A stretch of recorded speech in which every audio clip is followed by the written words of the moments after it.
Destiny 2 Beyond Light is upon us. It is just around the corner, and with the new season comes a new ability called Stasis. With this new ability, guarantee we're going to have a number of builds that are going to make full use of what this ability can actually do.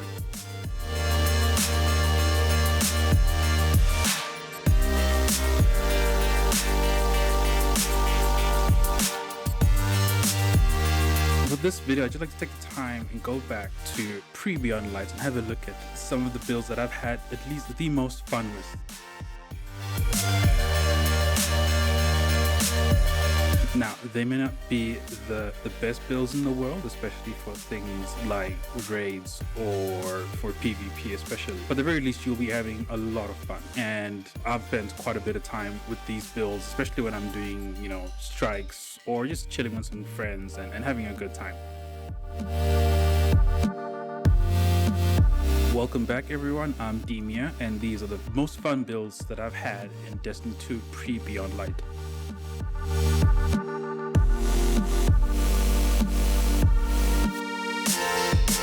Now let's start off with the Warlock. And this build for me definitely satisfied my power fantasy, where I'm just flying through the air, hurling suns at enemies and getting my super bag really quick.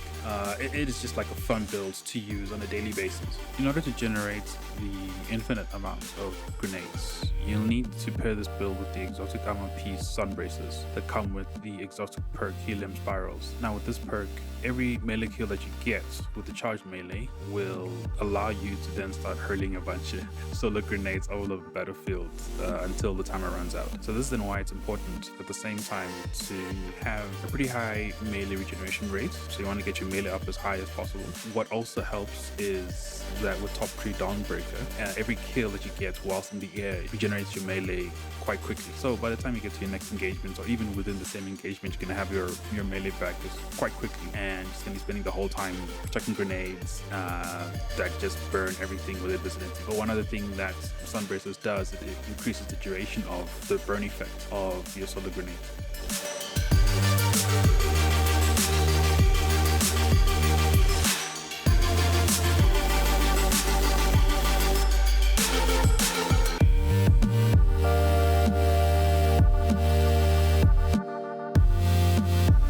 That you do actually run out of grenade energy and melee energy, I usually pair this build with Jotun, the exotic fusion rifle, which makes it quite easy to get kills in the air and immediately regenerate your energy.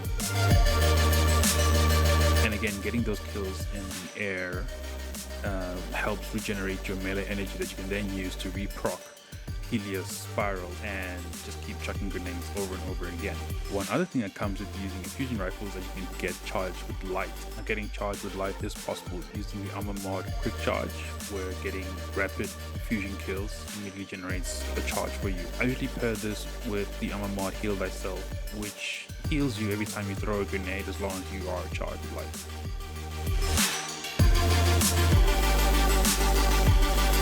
Next up is the Hunter with bottom 3 solar. Now in this build, you're going to be dodging, you're going to be diving, you're going to be knife juggling. Well, not just 1, not 2, but 3 hand cannons. Yeah, 3. Having 2 weapons with auto-loading holsters then allows you to use Gambler's Dodge instead of Marksman's Dodge.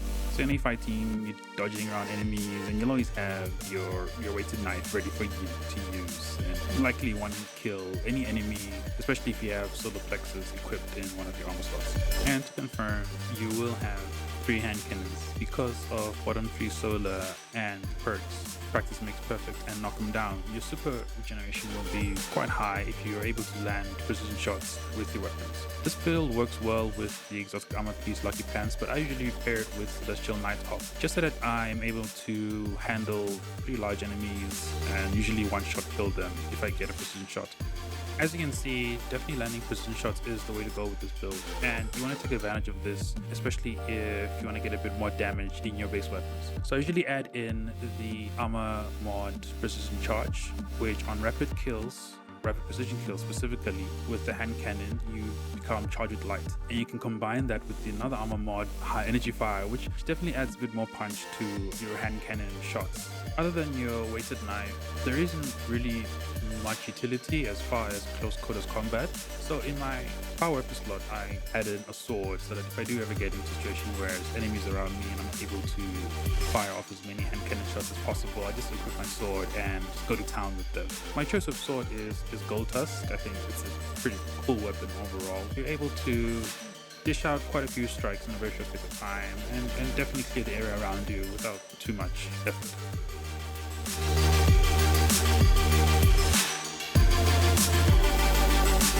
And lastly, a Titan. Ballistic Slam definitely gives a new meaning to superhero landing, or you just hurl yourself into the air and land on the battlefield and just level the entire area, killing everything around you. This is possible because of the exotic armor piece Dune Marches with the exotic perk Linear Charges. What Linear Actuators does is it increases your sprint speed, but it also builds up a static charge as you're sprinting. After melee attacking an enemy, that charge is released and chains to all enemies that are close to you. What's great about this exotic perk is that it still stays with you as you're sprinting, as you jump into the air, and as you come hurling down on your enemies with Ballistic Slam. Now, as you can imagine, you want to ensure that you have your melee recharge rate as high as possible, so putting as many points into strength is going to be beneficial to you in this build. I also paired this build with the exotic assault rifle Monte Carlo, where dealing melee damage with this weapon reduces your melee cooldown and grants a chance to fully recharge your melee ability with each kill. And lastly, to give yourself a bit more defense as you throw yourself across the map, the Armor Mod Reactive Pulse, while charged with lights, taking damage when surrounded by combatants allows you to emit a burst of damaging arc energy. The Armor Mod Charge Harvester increases my chances of becoming charged with light if I'm not already charged with light. This increases with the number of kills or assists that I get whilst in combat. And there you have it. 3 of the most fun builds that I've ever used in Destiny 2 Pre-Beyond Light. What do you guys think? Please let me know in the comments below what your favorite builds were from Destiny 2 Pre-Beyond Light.